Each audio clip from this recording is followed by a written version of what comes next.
আজকে যারা সরকারে বসে আছেন, আপনারা মনে রাখবেন, আপনারা সাধারণ কোন প্রক্রিয়া ক্ষমতায় বসেননি, আপনারা কোন আইনি প্রক্রিয়া মেনটেন করে ক্ষমতায় বসেননি। তাই গণহত্যার বিচারের জন্য আমাদেরকে কোন আইনি প্রক্রিয়া, কোন হাইকোর্ট এখানে রাজনীতি করবেন না। আপনারা অতি দ্রুত এই গণহত্যার কার্যকর এবং দৃশ্যমান বিচার ব্যবস্থা আপনাদেরকে করতে হবে। আপনাদের মধ্যে অনেকের নাম আমাদের কাছে এসেছে, অনেক তথ্যকর্তা আমাদের কাছে এসেছে।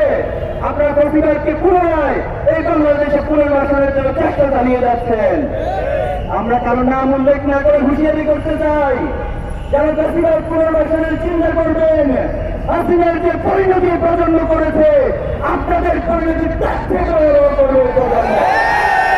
2024 সালের জুলাই আগস্টে যে আন্দোলন, এই আন্দোলনের পর আমরা একটি ফ্যাসিস্ট মুক্ত বাংলাদেশ গড়ার স্বপ্ন দেখেছি। আপনারা এখনো যদি শহীদ পরিবারের কাছে করবেন, ঐক্যদানের খবর সত্য, আজকে 9টি মাস অতিবাহিত হচ্ছে, কিন্তু শহীদ পরিবারের সামনে এখনো থামেনি। আমাদের আহত ভাইয়েরা এখনো পর্যন্ত অনেকেই হসপিটালে আহত অবস্থায় কাজ করছেন। শহীদ পরিবারগুলো এখনো বিচারহীনতার মধ্য দিয়ে যাচ্ছে, তারা এখনো বিচার দাবি করছে। লোকজনের হলেও সত্য, অনেক আসামি যারা গণহত্যার সাথে সম্পৃক্ত ছিল, তারা আমাদের শহীদ পরিবারদেরকে বিভিন্ন হুমকি দামকি দেওয়ার চেষ্টা করে মামলা প্রত্যাহারের জন্য তারা হুমকি দিচ্ছে। সংগ্রামী উপস্থিতি, আজকে যারা সরকারে বসে আছেন, যারা প্রশাসনে আছেন, আপনারা অবশ্যই এই গণহত্যার সুষ্ঠু বিচার আপনাদেরকে করতে হবে।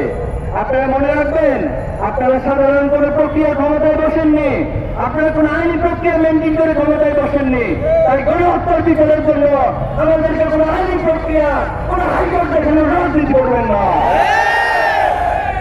আপনারা অতি দ্রুত এই গণহত্যার কার্যকর এবং দৃশ্যমান বিচার ব্যবস্থা আপনাদেরকে করতে হবে। আপনাদের মধ্যে অনেকের নাম আমাদের কাছে এসেছে, অনেক তথ্যকর্তা আমাদের কাছে এসেছে। আপনারা প্রতিবাদকে পুনরায় এই বাংলাদেশে পুনর্বাসনের জন্য চেষ্টা চালিয়ে যাচ্ছেন। আমরা কারো নাম উল্লেখ না করে হুঁশিয়ারি করতে চাই, যারা প্রতিবাদ পুনর্বাসনের চিন্তা করবেন, হাসিনার যে পরিণতি প্রজন্ম করেছে, আপনাদের পরিণতি সংগ্রামী উপস্থিতি, আমরা একটি নতুন বিপ্লবের স্বপ্ন দেখছি। আমরা আপনাদেরকে আহ্বান জানাতে চাই, আমরা একটি চূড়ান্ত বিপ্লব এই বাংলাদেশে অদূর ভবিষ্যতে সংগঠিত করব ইনশাআল্লাহ।